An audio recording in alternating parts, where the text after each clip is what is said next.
We talked about what is the essence of mentorship and talk about why do we need a mentors and the expectations. And I'm very sure before we actually got selected for this training, some of us showcase what we are expecting from this program.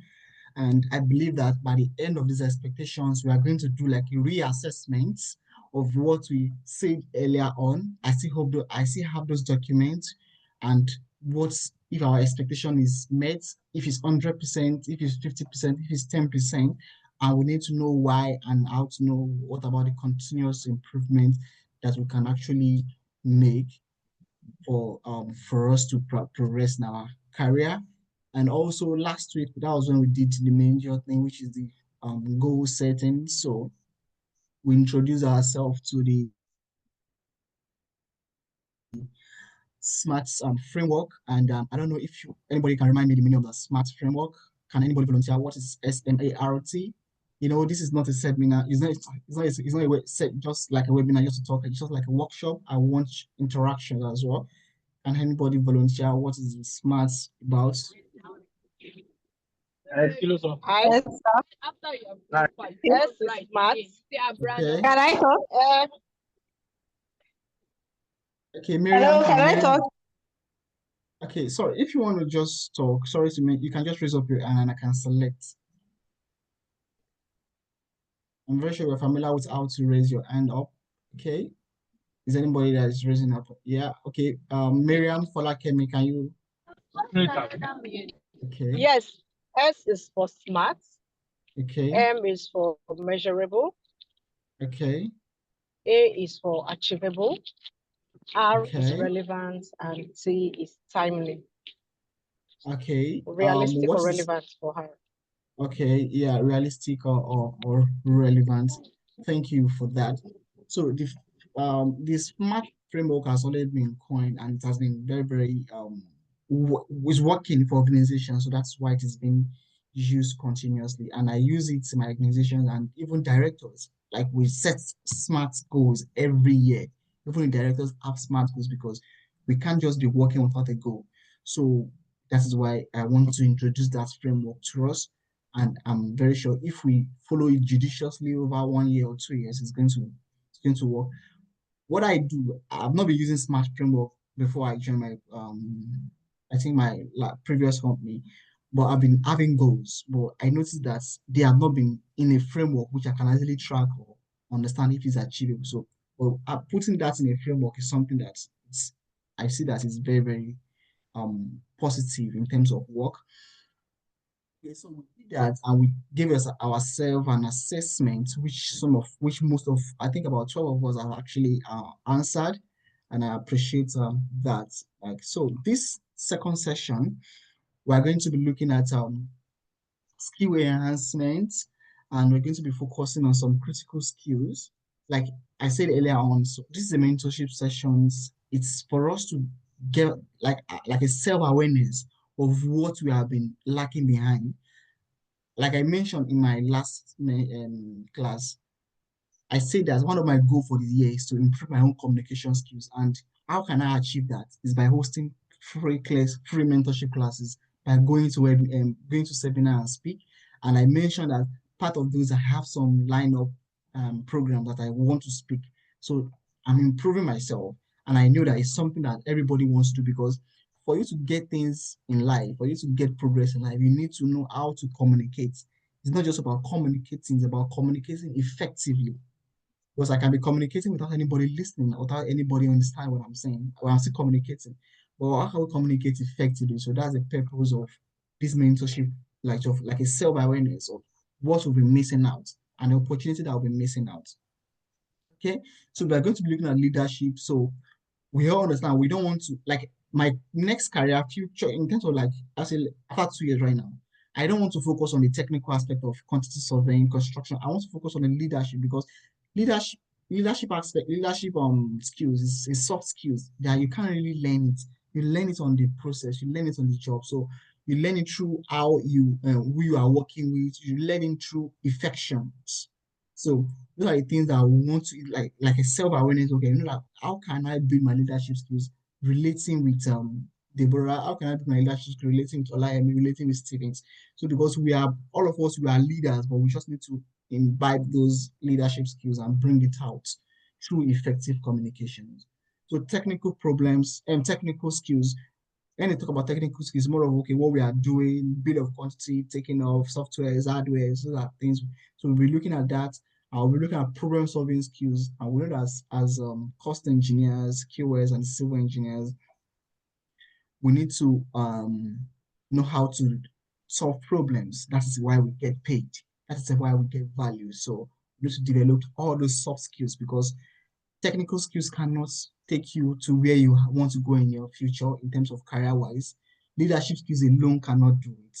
Same thing as communication. You need to combine those four critical skills for you to succeed.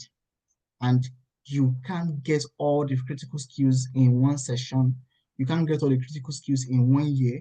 You can't get it in 5 years. Yeah, I can say, okay, probably from 5 years ago, you can actually gain something consistently if you are doing something right. Like I said, we setting a goal does not mean that it's the end of the world. There's room for adjustments. There's room for flexibility. That's one thing we should always know at the back of our mind. Also, so we are going to be looking at career progression strategies in terms of discussing the ways of seeking promotions. I'm very sure some of us are in employment right now. Some of us are just looking for employment. So we're going to be looking at what are the things that why me to showcase for me to get promotions, get my first employment, or get raises in terms of your salary wise. So if you've been working up for some times, you need actually you need value for your time within the company. And also we'll be looking at exploring potential career paths within the industries. I understand that some of us are, I think one of us is civil engineer, while some of us are QS. But I want to ask a question. I don't know, there's a name piece. The person filled the assessment sheets. And is she on the call or is he on the call? Piece. Okay, because actually the person filled the career goals and the career goal is actually not construction wise. It is more of like the agricultural sector, which is fine, which is fine. We're not limiting ourselves to construction. But I just want to know the person so that I can have further conversation with the person as per advice. So if the person is on the call, please let me know so that I can actually reach out to you and we can have a proper discussions on your goals and aspirations, which is okay. But if the person is not on the call, I'll be setting that okay, we are not sharing this link to external parties, please. It's just for this. We actually select people based on criteria. So we don't want a random person to come in and infiltrate what we're actually doing here. Okay. So finally, we're going to be talking about actionable planning and skill development. Yep. Is Blessing on the call, please? Let me see. Is Blessing on the call? I'm not sure for now. Okay, she's not on the call right now. Let me just do a quick message to if she's here. Can we all see my screen? Hello? Yes. We can Okay, hear okay. we can see your screen. Okay, thank you. Thank you. Just wanted to be sure I've not been speaking to myself. Okay, so right now we're looking at the skill enhancement. Sure, she should be the one to take this session, but I'm not sure if she's here. But let's just before she comes back, I will skip this skill enhancement session and come to okay. I can just talk about my beats, and if she comes, she's going to add our own beat as well. Okay. So when we talk about communication skills, what does it entails? Like I said earlier on, when you are communicating, you need to have like you need to communicate effectively. Communications can either be in different mood in terms of you can communicate through signs, you can communicate through chats, you can communicate through symbols, and you can communicate through text or pictures. So depending on the approach you want to communicate, you should ensure that it is going to the right audience. For example, let's say I want to talk about how I've gained, no, how I've, I want to talk about how I've progressed within my role. and the text was all right in terms of what I've been doing. This is a post on LinkedIn right now. I've prepared a text with okay how I joined my company last year, how I've progressed in terms of okay getting soft skills, hard skills. I've prepared all those things, and I want to attach a picture on it on LinkedIn. And I ended up putting a picture of where I was drinking a beer, or probably where I'm in a club dancing or something like that, and I put that picture with that context of text. Doesn't really relate. The communication line is broken in that way. So that's why we need to understand, okay, whatever we are communicating, it should be effective. It should pass the right knowledge. Okay, that is text. So when we talk about the oral aspect of communication, let's say for example, I just we started this call today right now, and I say, how is everyone doing? Hope you guys are ready. If you're not ready, I'm going. I can't waste anybody's time. I can't waste my time here. You guys are not paying me, so I'm just doing this for free. So I want you to be serious. I want you to be serious. I'm very aggressive. Like, how will you feel? Like you won't feel comfortable with me. You feel like, what's this guy? Like we know that we are not paying, but why are you being aggressive? I'm not communicating with empathy. I'm not communicating effectively. So that's why we need to, as a professional, we need to know how we communicate to our colleagues. We need to know how we communicate to clients, especially because they are the guys paying the bills. So you need to know how to communicate them with them effectively. So when you communicate through charts and symbols, for example, some of us do report. I do report writing a lot at work. So that's why I'm also learning to build my report writing skills. I take courses on report writing skills. So when talk about signs and charts, so we need to understand the type of charts we use to represent any descriptions. For example, probably you want to showcase a relationship between the costs and the cost impact and the carbon impact of the project, or the cost impact and the time impact of of a material, of a variation I want to occur on site. So when you are doing that, the charts matters. In such a scenario, probably you want to show like the cost impact and the time impact for a variation I want to occur on site for different elements. When you are presenting that to clients, you can't just be using pie charts in that terms. The best thing to use, probably use a line chart or a bar chart. Okay, so the clients can easily understand. But if you use a pie chart, it might not really come out well. So we need to understand how to use chat as well to communicate effectively with our clients. So that is that. I want to talk about technical skills as a young professionals coming up in the industry. Please, I just want to understand if we are still together. Can I get some emojis within the chat so that I know that I'm not talking to myself? Are we all together? Are we getting me? Am I flowing well? Oh, I've been talking to myself for Yeah, we're with you. okay. We Yeah. are with you. Okay, okay, yeah, thank you. Yeah, yeah, yeah. At least that keeps me going. Okay, thank you. Okay, yeah. So when I talk about technical skills, that is when the software aspect, I could see some of us in our assessment, we like, okay, I want to learn how to use Global, I want to learn how to use Navisoft. Those are top notch, those are brilliant, and the skills you've selected, they are very good because those are the in-demand technical skills required of you as a civil engineer or cost consultant that wants to progress. So, and one thing we need to know that when you're, I don't know, some of us not put those aspects, but technical skills be like, okay, as you're using this particular, as you want to learn this particular softwares, how long do you want to learn it? Because it's not about just about learning, how well do you want to apply it? I've told you my own story in terms of when I started learning softwares. I knew that okay, I wanted to apply this on a project in a company. So I was not just learning as well. As I was learning, I was sharing. So you shouldn't just learn and keep it to yourself. As I was learning my technical skills, I was teaching my friends, I was teaching my colleagues, and I was shouting about it. Hey, me, I know how to use this one. I know how to use Navisworks. I know how to use Bluebeam, I know how to use Revit. I was talking about it on the media space, and it landed me my role in Nigeria. And the role was specifically, oh yeah, you know how to use software, come and use it in our company. So as you're learning your technical skills, don't forget the main point of our conversation in last class, social value. You need to improve your social value as well. You shouldn't just be doing things at the corner of your house. And don't think you need to be perfect before you start sharing. Please, I'm not perfect. I'm not the best mentor in town. I don't know how to do this, but I'm learning. I'm doing it. As I'm doing this, I'm learning. Now I've started using my robot. I didn't know it from onset, but I started using it. I started using it, and I'm learning new things. I'm learning new skills about it, new technical skills and new presentation skills. This is my first time using my robot to present. Do you understand?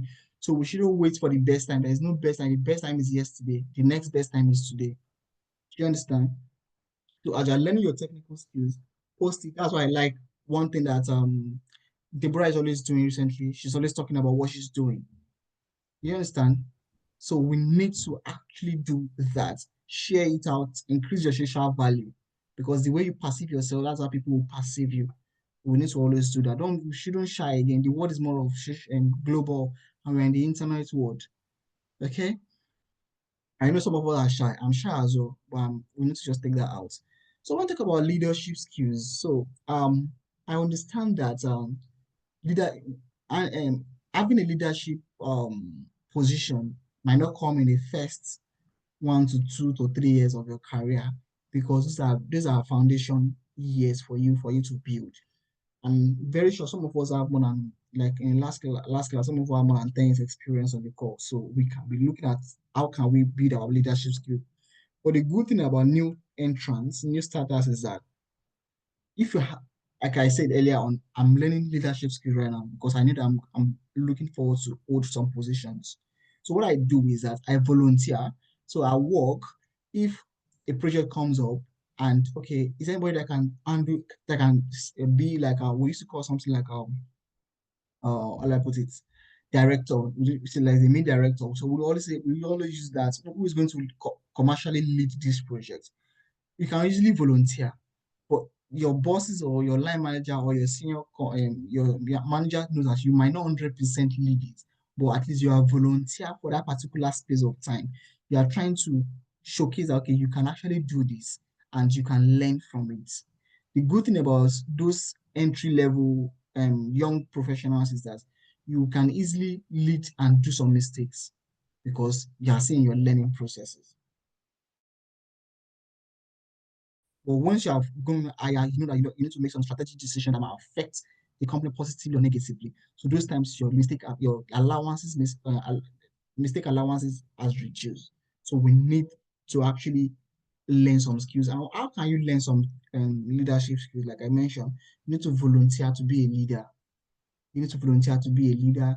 You need to have empathy. How can you manage people? Because you can't just, because someone is a junior consultant and you're a senior consultant, you can't just shout at them when they are not getting jobs done. You need to have empathy, you need to have affections to them. So, and your communication skills needs to be top notch for you to be a good leader, because you can't lead me if you are talking to me in a very harsh way.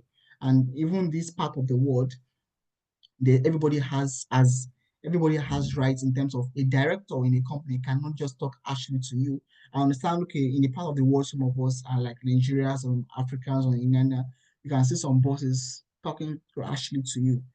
In this part of the world, you can't do that. You can get sued. So as a leader, you need to understand how to communicate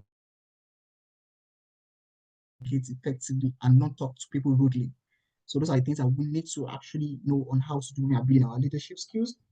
And the problem solving skills, these are actually a very, very good soft skills that help people in terms of tech to succeed, and in terms of countries of world driven by technology to succeed as well.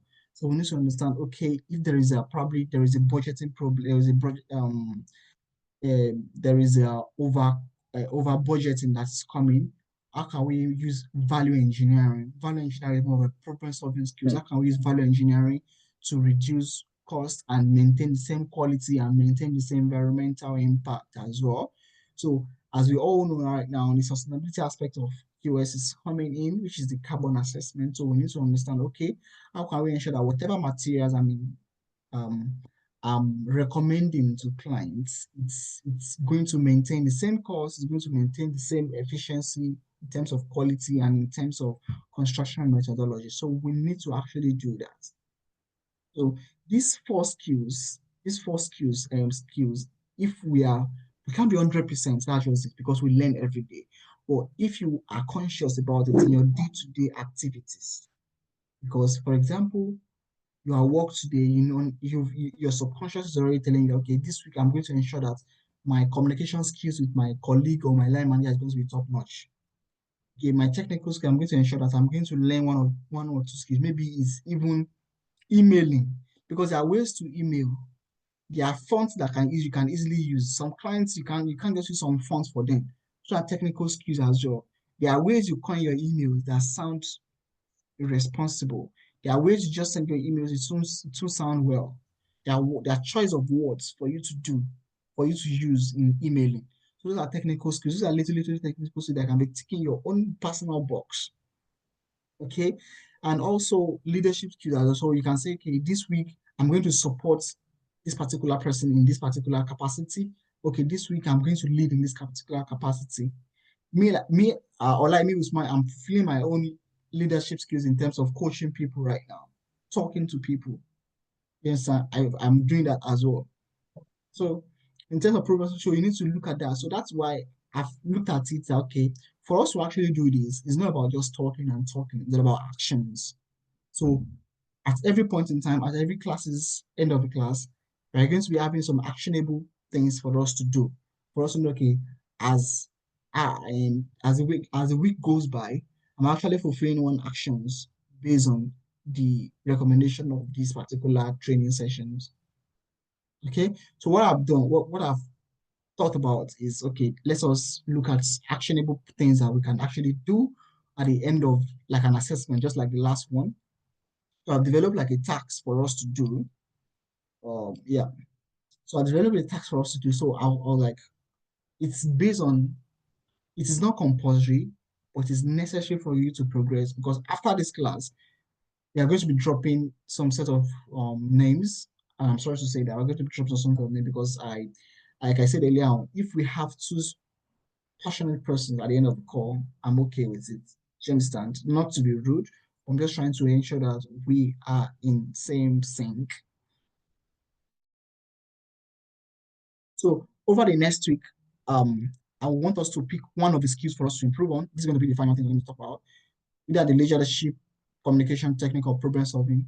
So we are going to be looking at using some actionable goals or achievable goals for us to do. For example,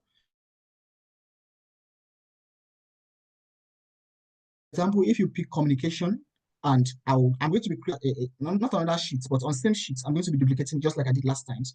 So if you pick communications, you can just look at, okay, how do you practice active listening probably in your meetings if you know that you're going to be having meeting next week. So, and what you've done, how you'll be able to do that, you're going to be putting that on an assessment sheet as well, and we will look at that and know, okay, this is something that you've done. In this particular thing, you might have more than one, you might have five, but at least five. Minimum is five, maximum is 10. Do you understand? So little step. It's not supposed to be a big stuff. So for example, if you pick leadership, you can look at, okay, you can take an initiative on a project to help someone. And what you are going to do as for the sake of this mentorship program is for you to come to the dashboard we are created and put whatever you've done during the week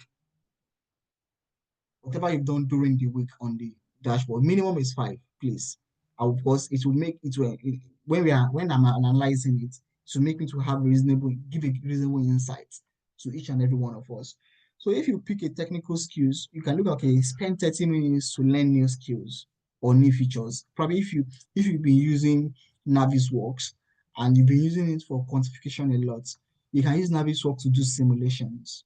So if it's that alone, you are building your technical skills in terms of all these simulations. If it is a Bluebeam and you've been using Bluebeam to take probably area measurements and the likes before. And right now, there's a new to probably a dynamic field on Bluebeam as well. You can actually use that to get your area measurement faster. So if it's that you learned during the week, come to your dashboard here, the Excel dashboard we created, you put it there and be detailed as much as possible so that when I'm reading it, it'll be easier for me to interpret and easier for me to give response. And if it's the last one, the problem solving skills. So you look at what's the big problem that's currently that you have, and how are you being able to break it down to the smaller steps. For example, what I've in my last week, I've done that on a project. Okay, so the client came, okay, we should give them the proposal of this particular project. So what I've done is, okay, for me to give you a proposal, this is a problem. For me to give you a proposal, I need to know the basic of what will make up of that proposal. What's going to be the client's name? What is going to be the delivery period? What is going to be the type of project?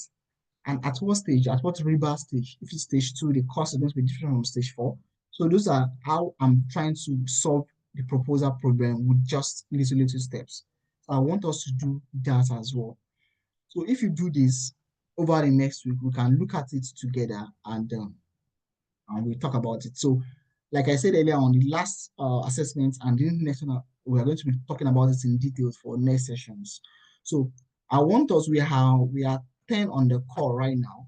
So, in the next 2 minutes, can you just put what you want to do, what you want to practice within the next couple of weeks, so I can actually save that and put this on a SharePoint on Excel sheet for us. So can you just put it on the chat? Let me know what you want to do so that I can have that. So please start putting that. It's either a technical, um, is it that technical leadership, programs, and communications? Please start putting in the chat. Okay, let me see. Okay, leadership. Okay, use of leadership. So communication, visual communication.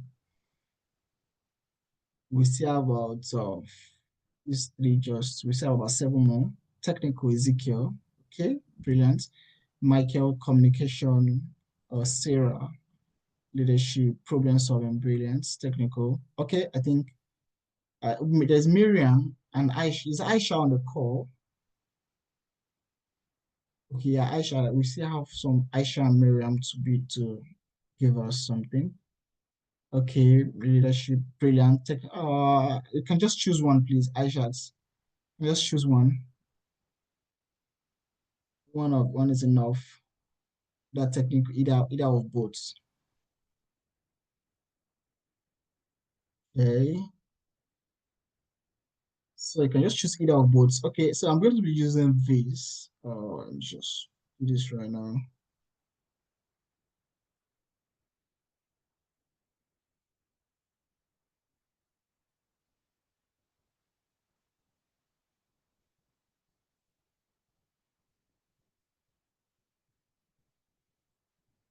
Okay, save this. Just put this here. Yeah. So I have that saved, which I'm going to populate for us over the next 1 week, and I appreciate that for who's typing right now. Do we have any new person? Okay, problem solving. Yeah, brilliant. I'm going to adjust that for you. Thank you for the response. So I'm going to be developing that, and I want us, please, let's try to do something. So moving on, we're going to be looking at is Blessing still on the call? No, I don't think she's here. Okay, so moving on, we're looking at career progression. Quick questions, please. You can raise your hand and unmute yourself. Is anybody within the call that is looking to get promotions, that is looking to change a job, and that is looking for promotion, or looking to change a job? Is there anybody on the call? Like you are actively interested in that too? Either of it too? Is anybody on the call? Um, Let me answer that. Will I say to what I'm actually looking at the opportunity of working as a consultant as against contractors QS. So I also think if there's opportunity to change a job to have that experience. Okay, okay, I've always been a contractor, client QS kind of thing, mostly site side. I want to handle the profession from a consultant managing perspective now. So yes. okay, okay.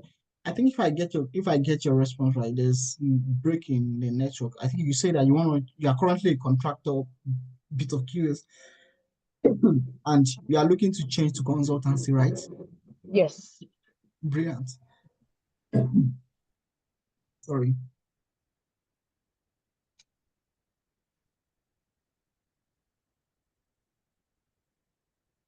Okay.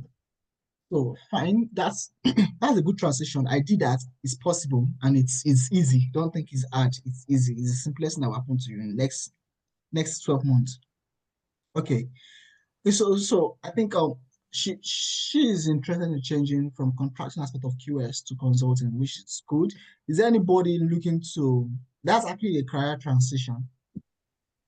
So is there Hello, anybody sir. look yes. For me, I want to change to supervisor. I want to supervise projects.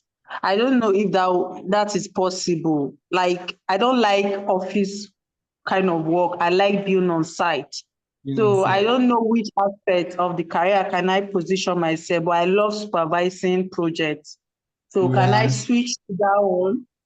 Yeah, so you want to do the opposite of what Aisha wants to do, which is okay. Yeah. You are currently working with consultancy, right? Yes. Brilliant. I get that. I understand that. Okay.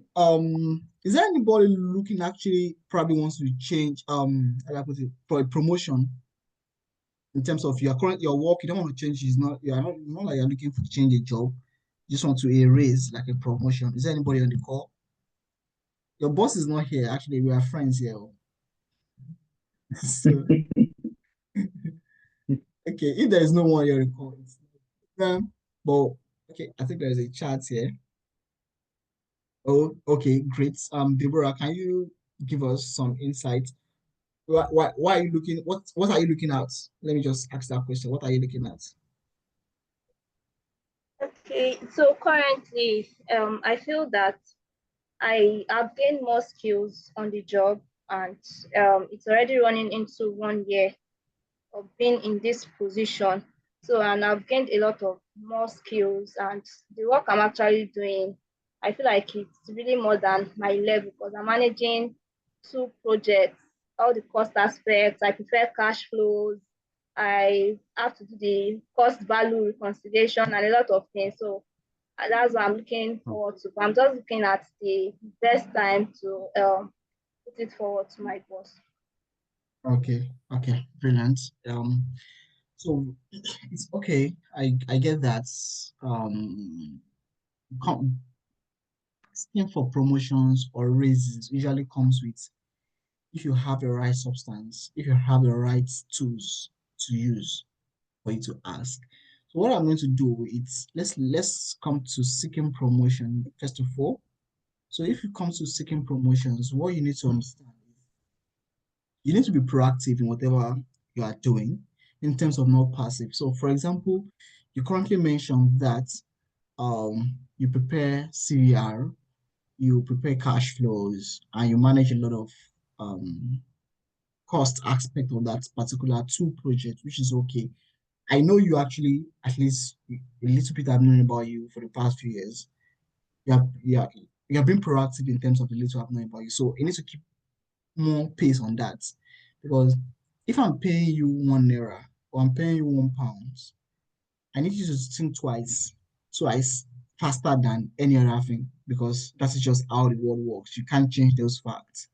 So you need to be proactive in whatever you are doing. You shouldn't be wait for things to get things to be done. You shouldn't wait to be being told about some things. So you need to be proactive whatever you are doing, either in terms of the course or preparation of these things. Just do it in first off. So what me I do, I'm not perfect. I'm not telling what I do. For example, when I'm working on projects, if I know that okay, we have to deliver the project because most of our projects runs about 6 weeks. If I have to deliver in 6 weeks, I will ensure that the first 4 weeks I put all my energy on it. I ensure that okay, I do about 90% of those jobs in the first 4 weeks. But I won't let them know for now. So when the last 2 weeks comes, I will just ensure that we're just doing QA and quality checks and I will have 1 week left for us. And we've already saved 1 week for my own timing. Because as I'm working with a consultancy, we deal with time. Time is money. So my 1 hour, it costs clients a lot and it costs the company a lot. So I need to also make use of those times. So if I save my time on projects, I'm going to use that particular time for other projects. So in that time, I'm being proactive, whatever I'm doing, because I'm time conscious with my delivery. But in some cases that I have multiple projects and I have multiple deadlines, I manage between those deadlines and still meet up with tasks. So, and the other one is mastering your current role. I'm sure that if you want to ask for a raise or you want to seek promotions, you can't just say, oh, sir, I need a promotion, I need a raise without you knowing what you are currently doing. If your role is to prepare cost of bill of quantities, or cost plans, you need to do that diligently, judiciously for them to know that oh, this person has actually done well in his or her role. So you need to do it 100%. There's no room for any error. So also you need to quantify your impact. This comes with okay, aside mentorship of everything, let me just tell what I do. I have like I just bought okay, for that I have Excel, I can Excel. I name it or it's an online dashboard. Excel. My time, my projects, my career progress. I always do personal career review with my friends. That's my colleague at work. I do career review every 3 months, 6 months, 1 year. I do that every time. And what again? I put on that.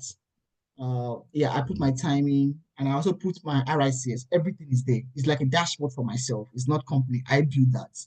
I designed that myself. So, but looking at that, what I use that dashboard to do is to quantify my impact. So, if I'm done with a project, I go to that dashboard. What have you learned on this particular project? I've learned how to understand the carbon assessment. I've learned how to do like whole life courses, and I helped the client to do them so and so. So I put things like that on that particular project. So when the time comes for me to ask for promotion, I don't need to rack my head like, what did I do on project A? What did I do on project B? I don't need to do that because as it is happening, I'm putting it down. Because one most volatile thing of life is about idea. Because if I don't put all those things down, I'll forget things. But recently, I don't know if you know about a guy, one of my connection on LinkedIn is Elan. He built a dashboard. He built like a website for QSs. I bought that platform recently about £40. What that does is that it's importing all what I've done in my Excel into that platform. So probably in the next 5 years, 10 years, I can still go to that dashboard and look at what I've done 2019. But you might not need all those one now. You might do the little thing of Excel. I can't share that one actually now because it's my office laptop. I can't do that right now. So, but what I just want to do is just think around how you can quantify your daily activities and save it. I save it on the drive so that you won't lose it. So quantify your daily activities, quantify your daily experiences. And that's one of the things you will need if you plan to do RICS. Because RICS will tell you that you need to keep a diary for 2 years. No diary includes what you are doing every day. It's similar to the NIQS diary, but this one is more details. Do you understand? So we need to, and that alone, we can use it to ask for a raise because you can say, okay, on the project A, I've been able to save my clients X naira and Y pounds. So we need to quantify that. Next is build feasibility. I want to talk about building visibility. You can build visibility internally or you can build visibility externally. Building visibility internally is more important if you are looking for a raise within the company. But building visibility externally is important when you are looking for a promotion or a new job outside your company. So you can't do without it too. What I do, you know me on LinkedIn, but I put myself out, know what I've done and what I'm doing currently as my career progresses. I started my RICS, I put it online. I started mentorship, like I put it online. I put those are external visibility. So, but internal visibility, right now, what I do is that I don't go to office every day. I go to office probably once a week. So what I do is that anytime I go to the office, I make sure that I reach out to some directors within the office. I reach out to some colleagues in the office. I attend social networking within the company and let them know that this is what I'm doing. So those are internal visibility. You need to do that. If you are seeking for promotions, you need to see. Let us be frank. There's politics everywhere. You need to play the politics right. That's just it. You can't do without Hmm. that. So next is Hmm. negotiate with data. Okay, when you're looking for promotion, for example, you just graduated and you are earning like let's say 100,000 naira, and you want to start a new role, probably assistant QS or assistant civil engineers, and you're asking for like let's say it's more, don't quote me wrong, it's possible. I'm not saying, but you're asking for let's say 500,000 or 600,000. Meanwhile, a level of and the prices for assistant consult or professional is like let's say 200 or 300,000. So you can't do it, doesn't match up. So you need to know that. So build strong relationship. This is similar to building your visibility. So you need to do that. And upskilling continuously, exactly. So this is a lot, okay. I want to seek promotions. What are the new skills have I learned? What are the new soft skills, new hard skills, new technical skills have I learned for me to ask for promotion? And communicate your goals. This boils down to how can you communicate effectively? So you need to learn how to communicate effectively. So if you could master most of these seeking promotion strategies, I believe if you check back from now in the next 6 months, if you check back, you'll be able to quantify your impact. You have been proactive with what you are doing. Even when you ask your promotions, your boss will be like, okay, you actually deserve it. You actually deserve it. You know the feelings that when you ask for it, you actually deserve it. You feel good. You feel confident with that. I've been doing something right all while. But just imagine you ask for promotion and they started quoting that have you forgotten like we have not been seeing your impact. You will demoralize at that instance and you won't feel good. So, but it does it's not. But we should know it's not the end of life. It's not the end. We just need to keep pushing. A lot of no's that we'll get. I always tell people before I get my present job, I've applied for the same company more than 100 times. Same company, same role. I'll apply more than. So now, I don't want to be exaggerating, but before I got my present role in the UK, so since I came to the UK, I've applied more than 1,000 roles on different companies, both on LinkedIn, on Indeed, on Civil Library. I've applied for different roles. I didn't get no, unfortunately. Sometimes if I just want to look back, I will just go to my mail and type on such, unfortunately, a lot will come out because that's how life is. You need to be rejected to be accepted. That is how life is. You need to fall to rise. That's how life is. Accept it. There's nothing you can do. Do you understand? So learn how to communicate your goals effectively. So moving on, can I move on to the next one? Can I get some emojis within the chats? If are we following? Are we getting it? Please encourage me. Are we getting it? Are we on sync? Okay, thank you, Yusuf. Okay, I think I can see some chats. Okay, thank you, Deborah. Okay, now we're looking at some career paths. I know we have one civil engineer person on this call, so but we are not out, it's not out of the league, it's something that we can always look around. But since we have bulk of content QS on the course, and I'll just try to put the career path around QS and project management. So there's a T left here around project management. Okay, so when you look at career paths, yeah, currently we have been trained from university to be a traditional QS, using pen and paper, taking off. That's how I've been trained. Some of us are still in that part. Some of our senior colleagues are still in that part because some of them are afraid to change. Some of them still believe that, okay, what I've known is what I've known. Nobody can change me. There's some people that are adamant. Nobody can change me. I've known it. I've been doing it for 200 years. Look, you can't change anything. Do you understand? Some people are like that. But if you look at those pair of people, that they can't change as the industry change. It's be harder for them to be useful more. For example, look at the issue of BlackBerry. The world was already going buttonless, but they still resisted that this is what we are doing, so we are, and they ran out of the market, similar to Nokia. You understand? So as a professional, we need to be dynamic. That's why you see me. I started my career as a QS in terms of doing traditional. I went into BIM, I went into softwares, I went into trainings. Now I went into sustainability. Now now doing the course on sustainability bit of it. You might see me in the next 1 or 2 years. I'm focusing back on QS and BIM, or you can see me next year. I can be doing just BIM alone, or you can see me next year, I can be doing core quantity surveying in terms of the leadership. So I've tried to teach myself to be dynamic in terms of my career wise. And that's how life should be. It shouldn't be static, it should be rigid about whatever you think. What you know today might not be useful tomorrow. What you know today might not be useful tomorrow. So you need to learn that.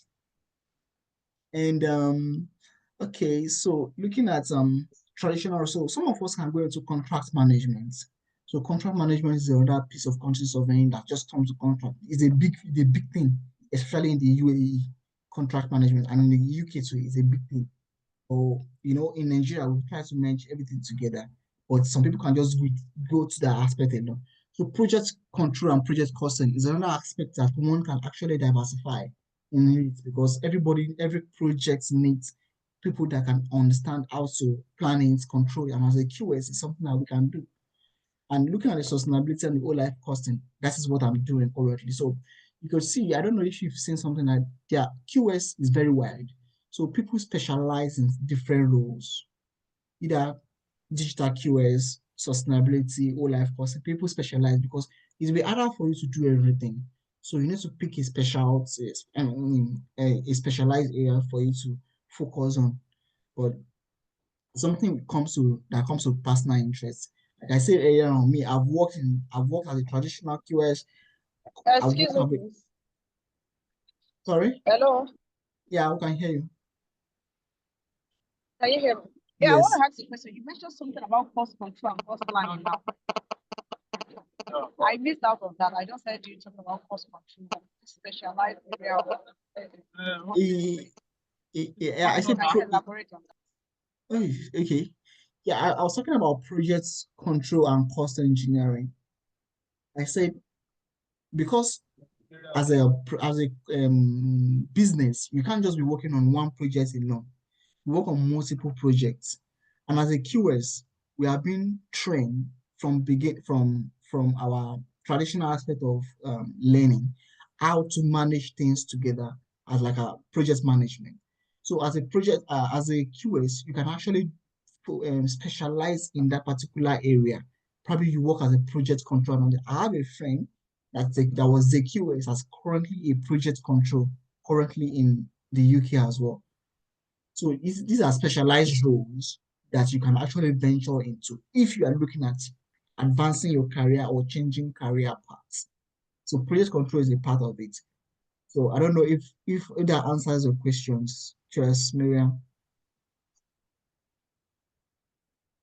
Oh, she muted. Okay, let's move on. So looking at the aspect of a digital QS as well. So there are different, everybody understand the new buzzword right now is AI, everything AI. You can actually integrate this into your own daily life. I use AI on most of my things I'm doing. I think on this particular platform, there's an AI actually, there's an AI features currently here. There's an AI for me to think. I don't need to, AI is more of like the new Google search. We don't need to think, we need to spend our time on different things right now. So we don't need to be stressing ourselves on critical, not really, I don't use the word critical thinking. We don't need to spend our time on reasonings that can be done with machines. We should be learning we should be focusing ourselves on these other skills that we talked about in terms of leadership, in terms of problem solving, in terms of communication. We should be putting our energy on those ones right now, on how to build a business proposal. Do you understand? So there's some things that we shouldn't be thinking, we shouldn't be spending time on in the AI world right now. But that's one thing we should know. So as a digital QA as well, we need to understand, okay, if I'm using these particular tools, how can I automate it? How can I automate my wall measurement? How can I automate my floor measurement? So there are things that we need to leverage technology or AI on. It's not compulsory you know all those things. Just pick one and be expert in that thing. Me like this, like I told you, out of the various aspects of QSing, arbitration, contract management, procurement, there is a lot of it. I just picked two out of it. I want to be good on it throughout everything. I just okay, let me just understand the 5D aspect of it. Let me understand the sustainability aspect of it. Sustainability is wild. I'm just picking the LCA aspect of it. There are people that focus on the ESG, people that focus on quality, there are people that focus on materials. Do you understand? You just want to pick one of it and just be a guru in that thing. And you just need to start anyhow. People will follow you. That's just it. That's how life is. But if you do not start, if you do not learn, if you do not talk, nobody will follow you. Do you understand? We are light. We need to shine. That's my own mantra. I can't just live a life that I won't shine light to people because I'm a light. So I need to shine light to people. Okay. Moving on, developer side of QS, we're working with developers and investors. So this is working like a client side of the QS. Few people actually do that in Nigeria, but I've seen some people working that as well. Those are the people that work like a client representative on meetings, on like, and also I didn't put one here. It's more of the contractor bit of it, contractor QS. That's that is more of like you just want to work on site. You want to understand how to just like what Sarah said, supervise projects. You want to understand the procurement bit of it. You want to build your project from the start. Understand the contractor rules of the QS. You want to carry out valuations, all those things. Those are other aspects of career paths. But to me, I have worked as a contractor QS, I think for 1 year and a half before moving back to consultancy. So it all depends. What I like might not be different from, or might be different from what you like. So we need to understand those aspects. And the academia, I'm very sure we don't have anybody in the academic here. So these are other aspects of QSing or career path in terms of construction. You can actually go with that. And project management, you see, I will always tell people that if you are not interested in digital QS, sustainability, and the likes, please, project management is hot cake in any way of the world. I can say that it's more than QSF in the UK. That's just the honest truth. As long as QS is a big boss in the UK, but you see project management is a big thing that one needs to know like, this is something that I just need to focus on. So if we have some people interested in project management here, we could actually look at it more and how we can explore more options in terms of project management. So as a keyword, you can actually diversify into project management, similar also project control is something that we can actually look at. So these are the few career paths you can actually look at if you are moving from a traditional role of a QS into the different bit of it. I don't know if there's anybody here that is interested in that career path that has not been talked about here. Do we have anybody on the call that is interested in a career path that has been listed here so that we can look at it and talk about it? Is anybody on the call?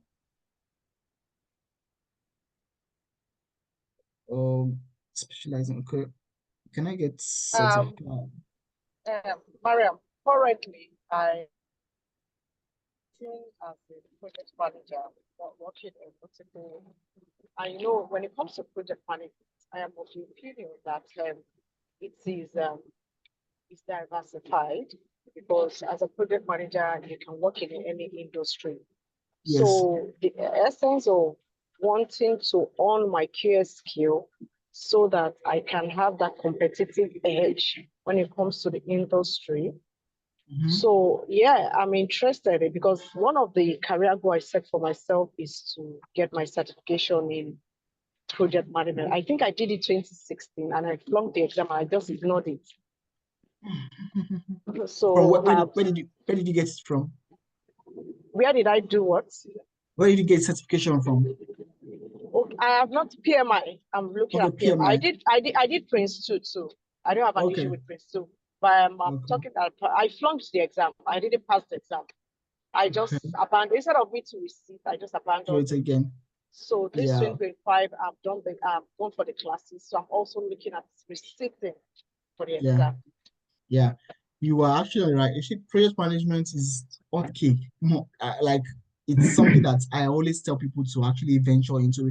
And it's not like Sarah is asking here, can I get certified by institution of project management? Like Miriam say, for you to get certified in project management is actually PMI global. PMI is a global institution that certify people. And getting PMI is something that you need to put in the work, read, and pass the exam. And I think it has validity.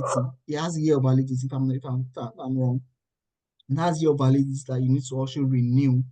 Okay, this is the It's reason. just like every continuous professional development. There are some, once you're certified, there are Yeah, some continuous professional units you have to just keep on in CPD. to just retain your certification.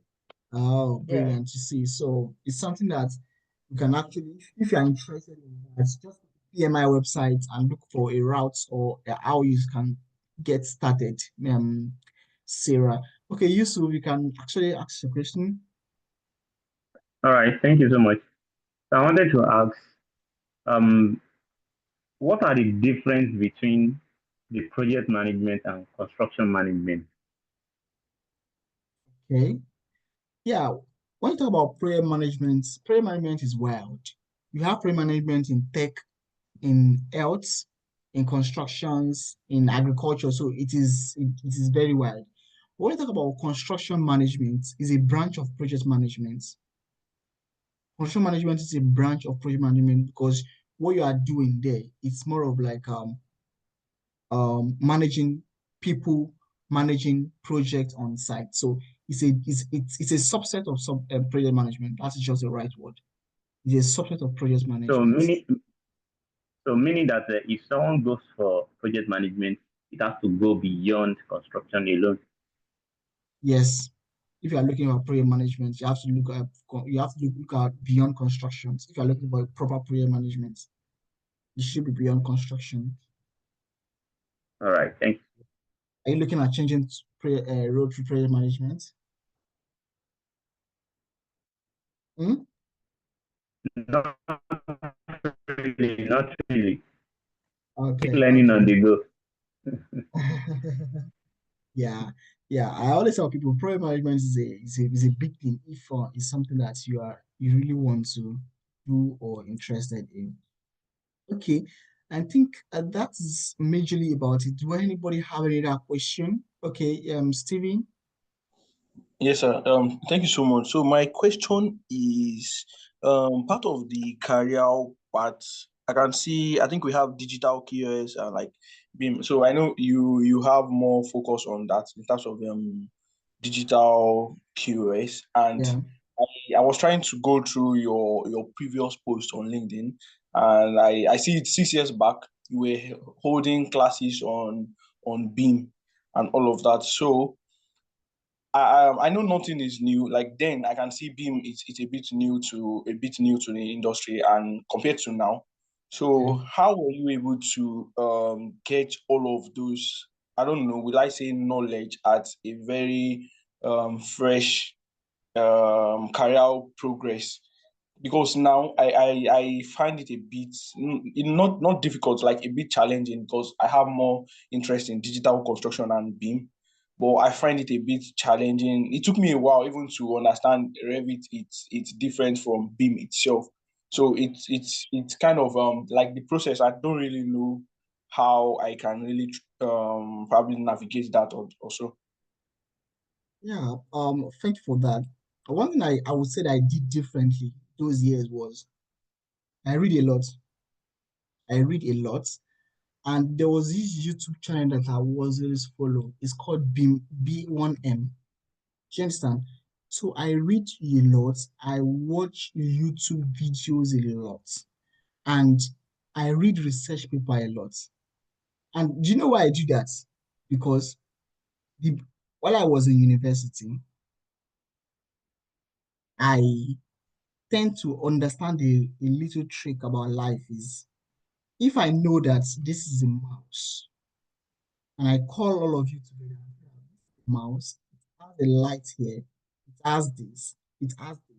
I will understand this mouse better than all of you. That's my trick. So then I knew that this was my strength.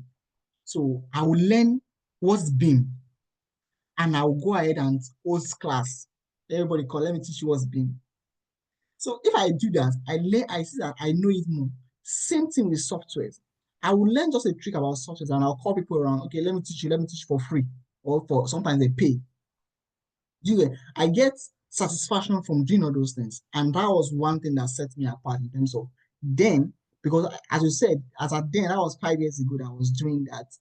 The knowledge about BIM there was the awareness was low. The knowledge was low across the various professional field in terms of civil engineering and QS. But what I did then was to look at that gap and try to close it of hosting programs now and then. So like I said, what I did was just to watch a lot of YouTube videos a lot, read research, especially research paper helped me a lot. And don't mention in the first class that my final year was BIM and QA. So that alone make me to understand the core about all those things, and I started building business around it. I started building community around it. That's what I did Can I ask differently. a question, please? Sorry, I Okay. interrupted you. Were you doing a 9 to 5 then? Yeah, I was. So how were you able to manage your time? Pardon me. Yeah, what I do with them. What I Sorry, do with sir. them. Okay. Yeah, there's a particular one in UST. I think you were still in school or thereabouts. Yeah, there was a particular one back like 6 years ago backward. You were still holding all of this in like while still in school.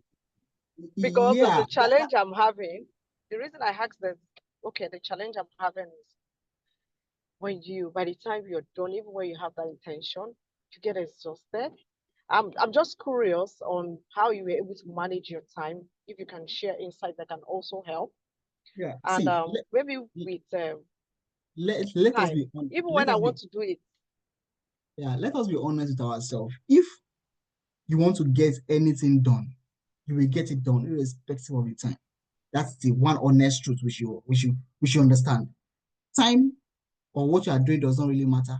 I will tell you for a fact that I will never, if I'm telling people about my career, you see, the year to 2019, 2018 to 2019 was one of, it's a start of my career, was one of the toughest years because I was working with a company that was toxic to me in terms of boss. That company, all the QS that comes to that company, they don't spend up to 5 months in that company. But I went to the company, I spent 1.5 years. And I submitted my resignation letter when I finished when I finished my NYSC. Do you know what?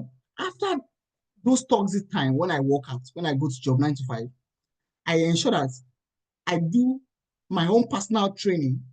What I do again is there was one of my friends as an architect. I would beg him to design a 2 bedroom for me, put BIM informations, like make it BIM enabled. We will run like a collaborative platform. He will send it to me. I will do the measurements. I will send it back to him just to fulfill my own mindset of collaborative and collaborations. I would do those things after work. And I did that for complete 1 year when I was learning how this works. That was 2019. And that was a crazy moment, 9 to 5 in my life. So there is nothing that you don't want, you can't do if you really want to do it. If you really want to do it, 9 to 5 will not stop you building your own career. 9 to 5 will not stop you making you to have your own life. Do you understand? I know it is hard. Nothing good comes from easy place. Things must be tough for you to be hard. That is just it. You can't hide the truth. So most of us want to build a career. I see following those victims as well. I'm not perfect as well. okay, we say we will work 9 to 5, we'll be tired at home. I know, okay, we have families. We always bring the more we bring excuses, the more we not get things done. That's just the honest truth. So there's nothing that is not a magic that's okay, because you were not doing anything. That was why you were focusing. I couldn't just that trainings alone could not pay my bills. No, I had to do 9 to 5 and manage that trainings, my passion, mind my passion, my bills, and my own personal 9 to 5. So I did that. And to answer Pelumi's, I don't know if it's Pelumi was still in question. She said I was still in school. Yes, I graduated from uni 2018, but 2018 October. But from January 2018, I started doing trainings because I already know what I wanted. I already know, okay, I know about BIM.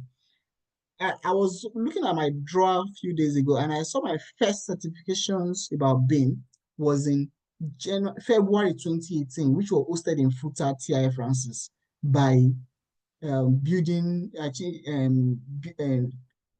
I think it's GNNIOB, one of the Institute of Building. That was my first certification in building. And before I got that certification, I didn't just go get it randomly. I intentionally went for that seminar. And that was the first seminar that introduced me to Revit. And when I saw Revit and I saw how it can work on simulations, it can do this, I knew that there's something I need to do something about it.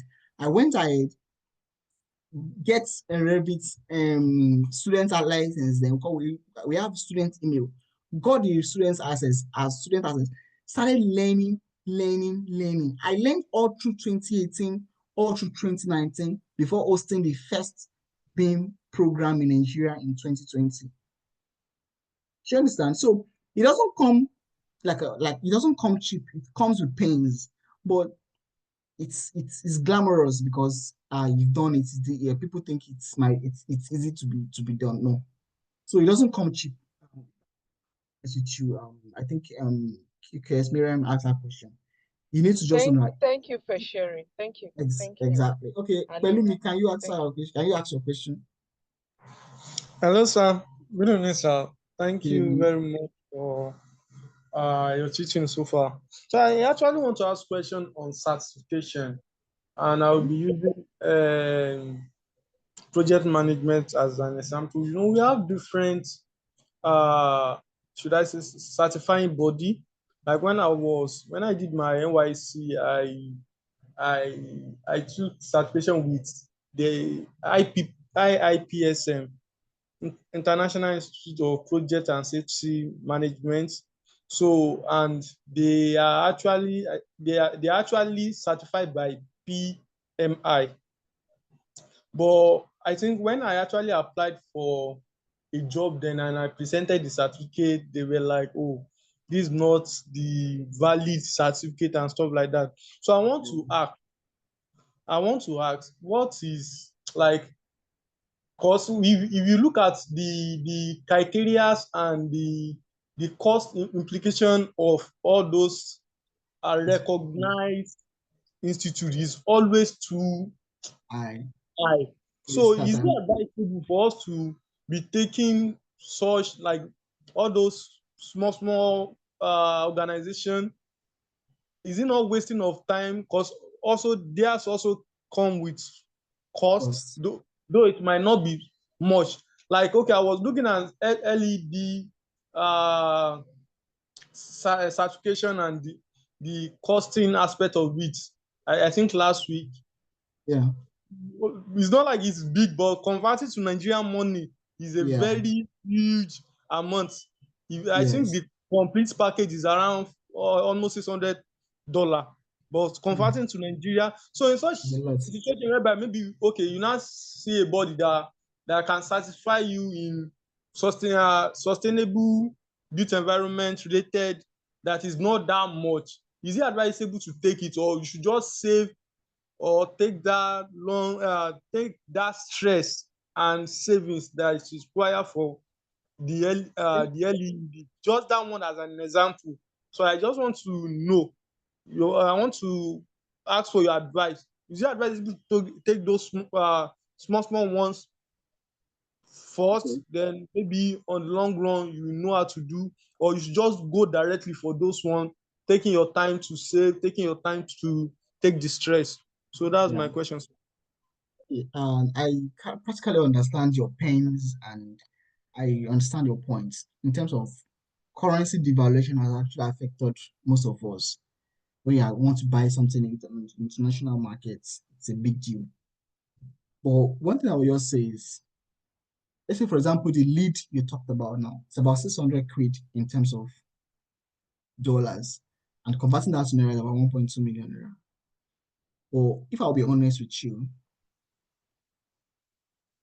see, when you talk about lead, most companies in Nigeria, they might not really know the value of that currently. I'm not, don't quote me wrong, I might be wrong, but most companies might not know the value of it. But I know there is Green Building Council in Nigeria that do some trainings and give some certifications. Companies in Nigeria will actually value that because they are familiar with it. They are familiar with the laws of those green building councils in Nigeria. So instead of you saving a lot now to get a lead and use a lead in Nigeria, it doesn't really sound well, except you are in a leadership roles and you want to do that. But for someone starting a career, you don't need to pursue because of currency. If you have the money, you are free to do it. But if you are struggling persons, like, or you're starting your career and you just need to get some things done, I would advise you not to take those expensive certification now. Because why? You don't really, you can't really have, you can't really get impact immediately. You might not even get the impact in 1 year because you are still within that confines of you are getting an international something and you're still using this in Nigeria. But if you have a plan that okay, you have a plan to relocate in the next 2 years, you have strategies on it, you can get those certifications because if you don't get a certification, you can't use it, you can't work, you can't get some jobs in the Western world. That's the honest truth. So without certification, you can't get job in the Western world. So, but if you are looking at getting certification and still using it in Nigeria, I don't advise you to spend much as a young professional. What I would advise you to do is get the one recognized within the construction industry in Nigeria and make use of that. And probably once you get a raise, use that to get a raise. Use that to get a promotion. So the advice is don't invest heavily right now at the start of your career in something like lead that you still have a plan, you don't have a plan to use it in the international markets. It's not a wise investment to me. So that's my honest answer about that. While I was in Nigeria, I can't say that I want to get RICS because NIQS suffice, even government works. NIQS suffice. But let's say, for example, I'm now like a principal partner in a company in Nigeria. I will need to get RICS to improve my international audience, to get jobs, to get clients, to get more clients. I can need that. But as someone just starting my career, I don't need to start my RICS when I know that I don't have the plans to leave Nigeria, or I don't have the plans to get any international markets, to get into the international market. So it's not the best investment. I don't know if that answers your question. That's my honest opinion. I might be wrong, but that's my honest opinion. Hello, Okay. sir. So what about the project management? Sorry. What about the project management? Which institution do you advise we take a certification course on? You see, Because when I you talk have about one that sent to me under PMP. yeah, PMP. currently in Nigeria, as I'm aware, companies prefer PMP because they're actually using it. They're actually using those to grade them. But but currently, I don't think companies actually use lead to grade, probably to grade projects in Nigeria currently. I don't know. I might be wrong. But looking at PMP has been far that I've been hearing about PMP in Nigeria. My own boss that mentors me, he was PMP certified, and that helps him in terms of getting more projects. So PMP is something that I can actually, okay, you need that. But I was just talking in the context of lead, which I'm not really sure. Because I know that there's Green Building Council in Nigeria that actually talk about green buildings and sustainability in Nigeria. So I think, and they give certification. That was how I would say it's better for him to use that certification, not lead for now, because lead is expensive. Okay, I'm a member of Green Building too. Green Building Council of Nigeria. Exactly. So that's what I'm saying. So it's something that you can get when you get certifications from them. Clients and companies will recognize that because that's that's what is being put in place in the industry. Do you understand? But let's say as a QS right now, you're starting your career and you want to put in for RICS. I don't think it's a wise decision right now. Because why? If you have the money, it's okay, 100%. But if you're actually trying to get things done, I would advise NI become NIQS certified, become a RQS certified, you are good to go. But if you know that okay, I want to leave this country in 2 years or 3 years, you can pursue that goal. But if you are still in that capacity of your in a country, I say country nations. That's the honest truth about that. Is there any other question? I'm sorry we have spent more than our time today. Okay, someone says if you are in construction management, PMP isn't really used well, at least here. And some companies may assist with the ones exactly. That's another. Thank you, Alan, for that. So there are some companies that they don't really want to care about that. So whatever if you want to get actions, ensure that where you are currently or where you want to go currently really meets that. I'm pushing currently, I'm pushing that I want to get RIS certified because if you're internal accountant, you need to get certified. You need to actually get certified for you to progress in your career. That's why it is a consultancy. You need that. But some QS in contracting, my friends, some QS in contracting, they don't need it. They can just do CIOB, that is the Institute of Building, they will do that and they are good to go. So you can't just take certification course for certificate for just taking case for just taking you're just taking. No, you need to be strategic about it. So that reminds us that brings us back to what we say last class. Whatever you want to do, ask yourself, why are you doing this? What do you need it for? So you need to remember the questions, the WH questions. You need to always answer that when you are making any decision, career, family, financial. You need to ask yourself those questions. So it's something you need to do. And let's say if for me right now, when I wanted to do my RICS in the UK, my company actually paid for the assessment fee for me, which why the membership where I'm going to be paying myself every year. They pay for the staff of it. That's another benefit of working for probably some consultancy. Some companies can support you. When I was working in my company in Nigeria, they paid for some certifications for me as well. For some certification for me as well. I know some people might not really get that privilege, but that's why you just need to be strategic, whatever you are doing. If you really need it, push it to your company. If there's a need, let's say for example, with the advent of sustainability right now, and you can see the impact, you can push it to your manager. Sir, this is a new thing that is coming up. I want us to look at it and invest in it. My company right now, when my company in Nigeria, when I joined them, they were not using softwares like that. But when I came in, I wrote a proposal. I wrote a proposal to my CEO about, okay, this is the reason why we need to invest in Revit and Navisworks for a year. We shouldn't be doing like the monthly stuff. Let's invest for it for a year. I will get the return of investment after X number of years.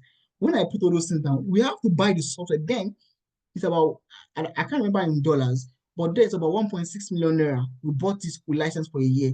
And within how many weeks, within how many months, we've gotten that money back in some projects because there was a client that requires us to work on a project, and the client specifically said that he wants a QS company that is BIM enabled because in the end, there is a word I used to use, I think it's BIM champion, something like that. So they want a BIM champion that they're on our project. So, and we came in because we already have the existing tools about it. So for you to make any move, you need to understand your why.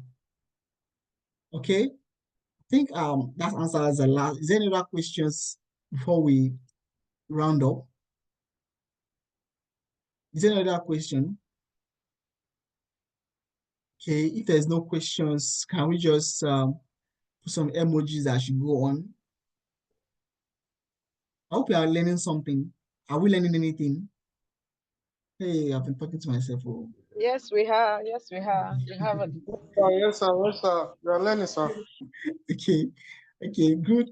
So what I'm going to be doing is developing a template for us, and during the course of the week, I'm going to share the link to us and share the link to the training for us and to the recording for us to go through. Please and please ensure that you complete the tasks for the next class. And from next class, which is going to be third class, I know I think Blessing came in.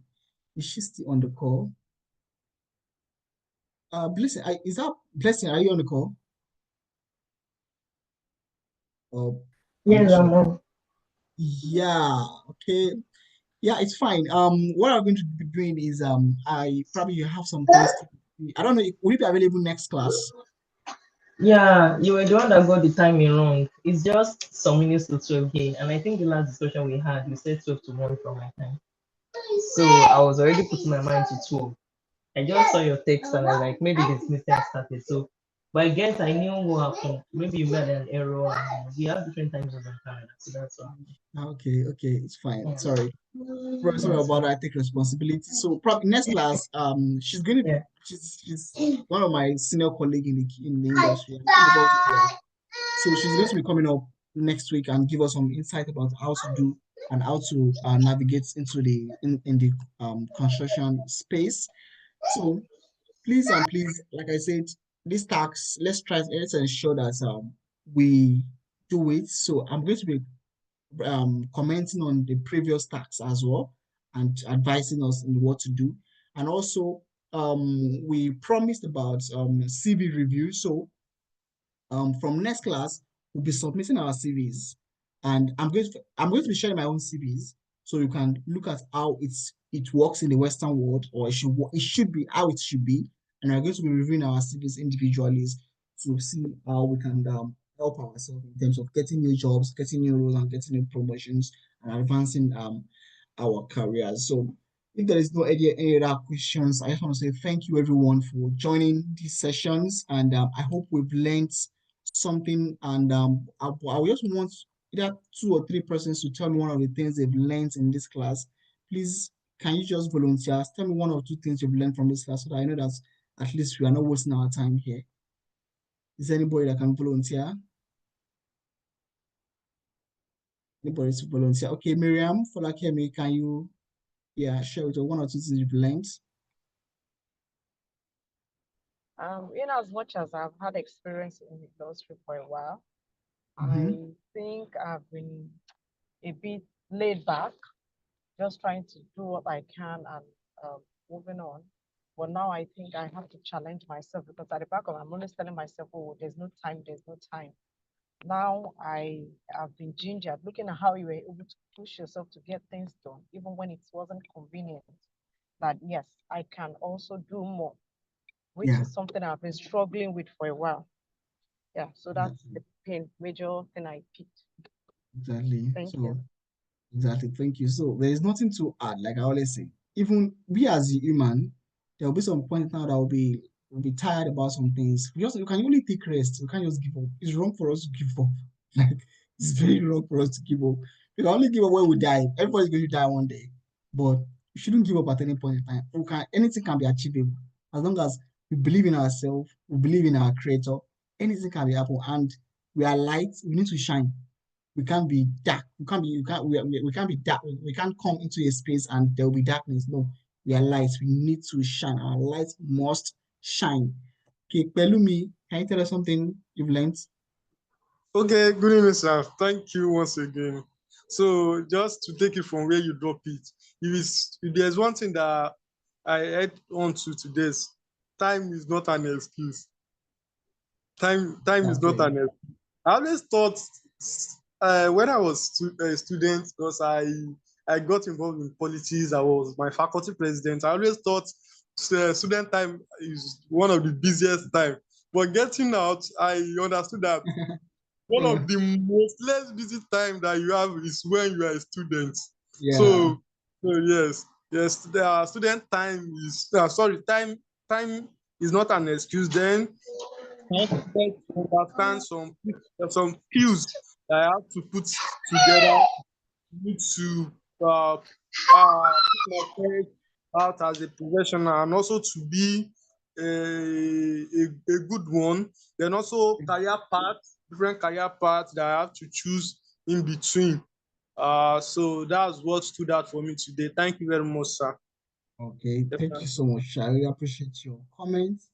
Anybody that can volunteer, can I call a name? Is anybody? Is Michael still on the call? Okay, Michael is not on the call again. Deborah, is there something you've learned today?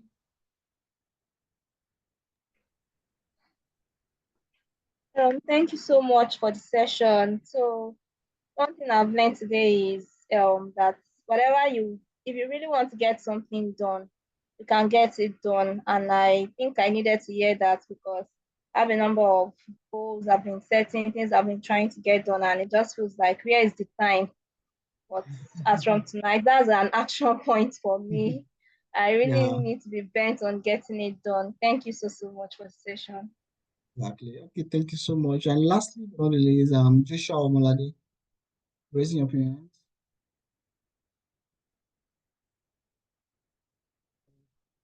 I think you're muted.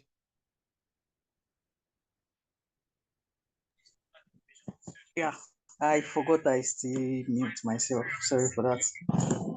Thank you for giving us this opportunity for us to learn from you, for you to share from your knowledge.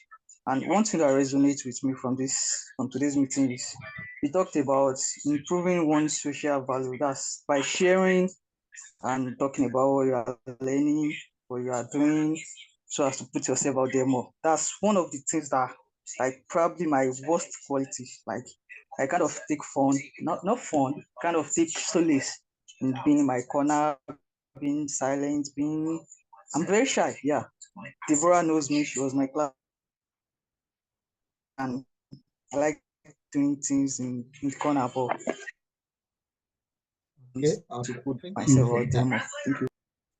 Yeah, okay, thank you for that. And I really wish everyone good week ahead. And if you drop mail.